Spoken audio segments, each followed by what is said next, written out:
രേഷ്മ, എല്ലാവരും പറയുന്ന ഒരു കാര്യം എന്ന് വെച്ചാൽ നിങ്ങൾക്ക് IT-യിലേക്ക് വരണമെങ്കിൽ സോഫ്റ്റ്വെയർ ടെസ്റ്റിംഗ് ആണ് ഒരു ഗേറ്റ് വേ എന്നാണ് പറയുന്നത്. അപ്പം ആസ് എ ടെസ്റ്റർ താൻ ഇതിനെ എങ്ങനെയാണ് കാണുന്നത്? രേഷ്മ ഇതിനെ എങ്ങനെയാണ് കാണുന്നത് ഇങ്ങനത്തെ ഒരു അഡ്വർടൈസിംഗിനെ? ഓക്കെ, ആക്ച്വലി സോഫ്റ്റ്വെയർ ടെസ്റ്റിംഗ് ഒരു ഗേറ്റ് വേ തന്നെയാണ്. കാരണം നമുക്ക് എല്ലാവരും ഡിഫറെന്റ് ആപ്ലിക്കേഷൻസ് യൂസ് ചെയ്തിട്ട് എക്സ്പീരിയൻസ് ഉള്ളവർ തന്നെയാണ്. അപ്പൊ നമുക്ക് ഓരോ ആപ്ലിക്കേഷൻസും ഡെവലപ്പ് ചെയ്ത് കൊണ്ടുവരുമ്പോൾ അത് ടെസ്റ്റ് ചെയ്യുക, അതിന്റെ ക്വാളിറ്റി പരിശോധിക്കുക എന്നുള്ളതാണ് ടെസ്റ്റിംഗ് നമ്മൾ ചെയ്യുന്നത്.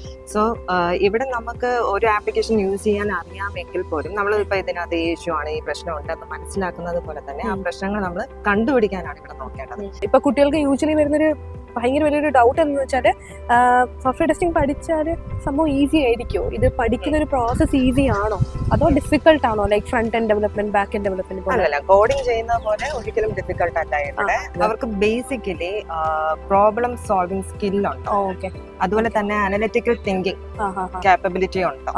എങ്കിൽ അവർക്ക് ഉറപ്പായും ചൂസ് ചെയ്യാൻ പറ്റുന്ന ഒരു ഫീൽഡാണ് സോഫ്റ്റ്വെയർ ടെസ്റ്റിംഗ്.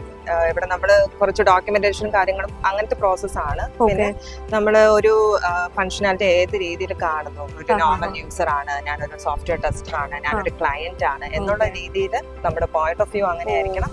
ആ രീതിക്ക് വേണം നമ്മുടെ ആപ്ലിക്കേഷൻ ടെസ്റ്റ് ചെയ്യാൻ.